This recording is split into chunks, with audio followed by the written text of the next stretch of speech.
Good evening, everyone. Thank you for joining me at Two Hearts Homestead. No, it's been a few weeks since we last talked, but today we are going to take a look at the indoor grow garden and see where we're at with our seed starts. We're going to pick up where we left off, probably from the last time I talked to you guys. We had an aphid infestation, so I had to get rid of my pepper plants that I was overwintering, and I also had to get rid of my lettuce that I had started indoors. So that's where we left off last time. So I did go ahead and I restarted my lettuce, and we're going to take a look at where it's at right now.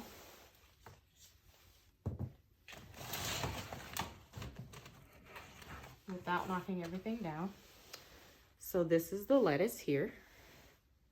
Get you guys under the light here. It is growing very, very well. It's getting very full. This is about 4 or 5 weeks of growth. So I haven't trimmed it. I haven't taken a bite. I haven't eaten any. This is, I believe, Butter Crunch lettuce. So looks very, very good.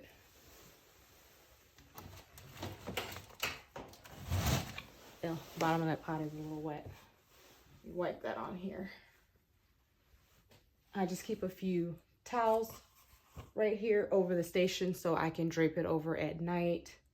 I run my lights currently on an alternate schedule. I run them at night instead of during the day. This is kind of a dark corner in my living room, so running them during the day versus the night really doesn't make a difference from them. Currently right here. Last year I did have it in another area in my dining room where it did get a little bit more light, so kind of switched things up this year. So we'll start with the next tray, probably this one that has the most growth, so we can go through that.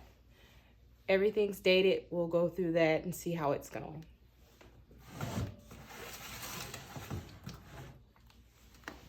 First tray here, very beautiful. I'll rest it right here on my legs. Hopefully I don't drop it.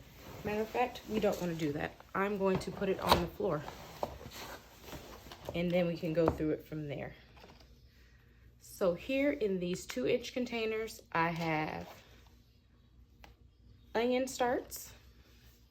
So these are my onion starts. I do the multi-sow method. I started these on 128 and 2.2. So this is the growth as of, well, I guess we can say a month now, coming up on a month.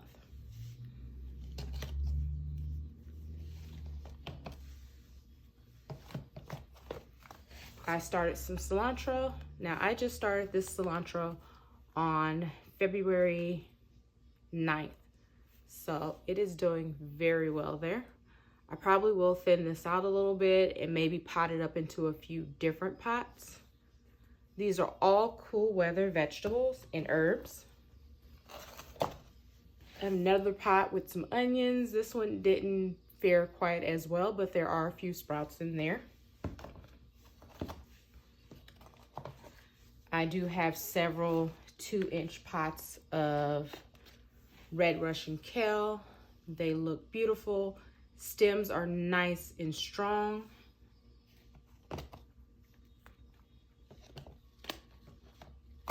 And I'm sorry I didn't show myself sewing a lot of these items. Just with my schedule, it was quite hectic for me to just actually put them in a pot and kind of forget about them for a couple of weeks until they start, well, a couple of days until they started sprouting, and just bare minimum taking care of them in general. But they are alive, and as you can see, they are doing well. These are some of my greens. So these are, sorry, this is the kale, dwarf kale. I did start these in a smaller cell. I started them in these small 6-cell bootstrap farmer cells. And I really like them. I think I've said before, because they have the little hole at the bottom that you can just boop, push your finger through, push the plant out. And I did up pot them just so when I do put them out, they will have a little bit more root growth. So that is the dwarf kale. And I won't show all of these in here because some of them are repeats, but these are my green cabbages. I love them. They are beautiful. I have 12 of these. So I have two, I think these are 2-inch pots as well. These are the really kind of cheap, flimsier growing cells, but I really do like them. They're easy to pop the plants out of, and I just think this cabbage is doing great.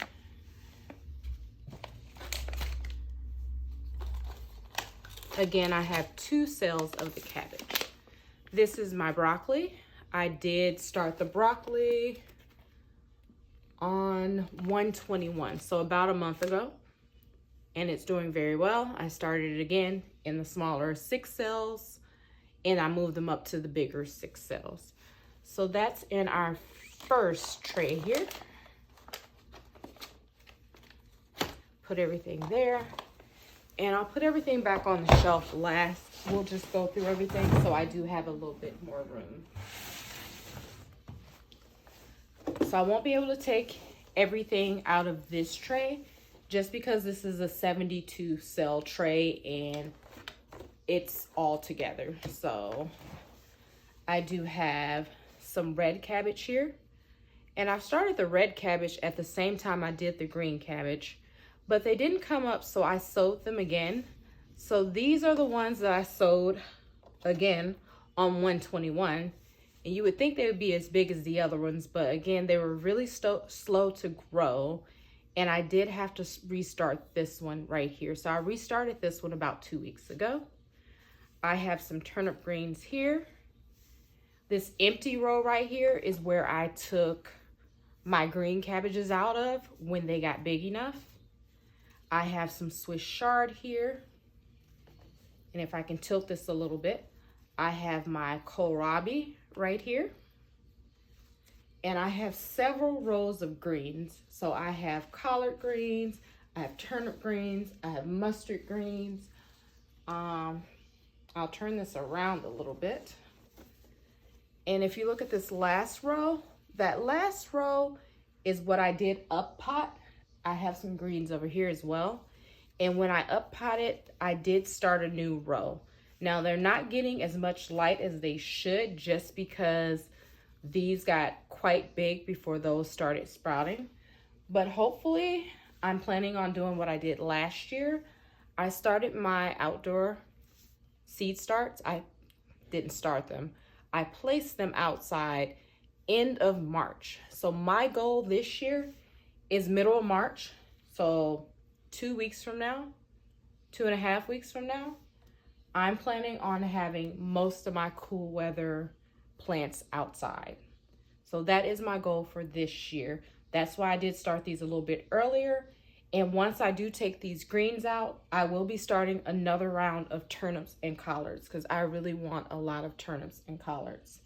Again, there's multiple varieties. I started these on 128. I started most of these on 128. Some of them on 121, I believe, but for the most part, these were started on January 20th, and this is how big they are. So there's my dates on everything. So yeah, 128 for this pot. So again, these will be going out in the next couple of weeks, and I'll start another round. I'll also be starting my peppers next month. I don't want to start my peppers too early. March 1st, somewhere around there, has been a good time for me to start them. That way they have time to grow and they don't get too big within the house. And then my tomatoes, I won't be planting those until probably first week in April. Past 3 years, I have planted tomatoes way too early. Every year, I must have very good green thumb with tomatoes because they get huge and I just don't have enough space here to keep a small tree. That's what I'm going to call it, a small tree. So those I won't be starting until April. So I'll take you guys along with me when I do plant those. I promise I'm going to take you with me.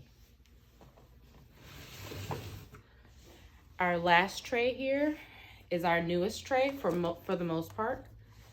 Now, these kales were started at the same time as the others that I showed in the beginning of the video. I did not up pot those. They came up a little bit later, so those will be going into bigger cells. That empty space that I told you guys about in the last growing cell, those are what my mustard greens came out of, and here are the mustards. And then celery. I have a heck of a lot of celery. So all of these cells right here are celery, and all of these cells right here are a Mizuna mustard. So that's all in that cell. I hope you guys can see. I hope I'm not blocking or in the way at all. I don't want to drop this whole tray either. These are my herbs here. So I have chamomile, which you can see is starting to come up here. I also have oregano. This is my tray of chives. This right here is my thyme. It hasn't sprouted yet. And my parsley hasn't sprouted yet.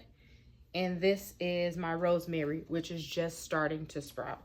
And those were planted on 2/13. So that tray has not had those last two sprout yet. In this tray, I have my lavender. Now, I did do a cold stratification on my lavender. I bought it probably in December, early January, and I let it sit in the refrigerator inside of a baggie, the seeds, not wet or anything, just inside the original container, the original packet that it came in. And I let it sit in there for about a month and cold stratify before I planted it. I also have my dill here. I have my sage, and I have my basil. The sage and basil have not sprouted yet, so I'm still waiting on those, and those were planted on 2/13 as well. So that is that tray. The chamomiles are so cute. They're so tiny. I probably will have to go through and thin them, but for now, those look wonderful. Now down here, I do have, and I'm gonna jack this name up, I promise you. It's a flower, it's portulaca, and I know you guys can't see this. There are, not even with the shadow, there are very small sprouts in here. So the portulaca is coming up. And then I have mint.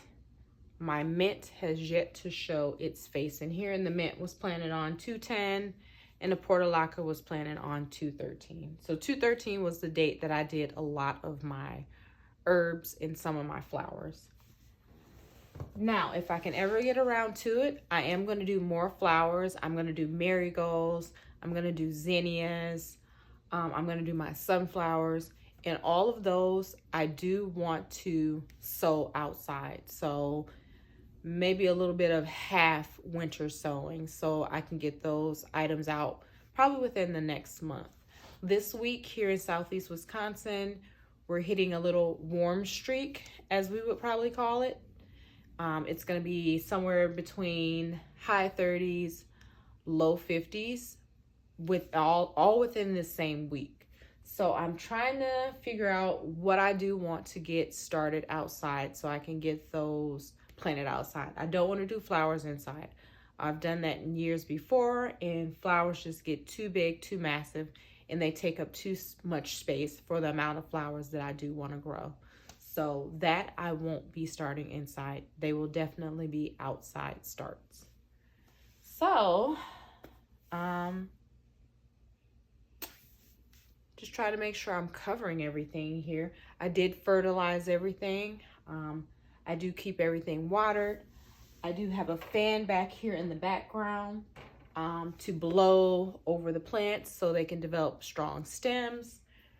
I have several types of waterers. I have a small kind of little spray water, which I love. And for all of the lazy people,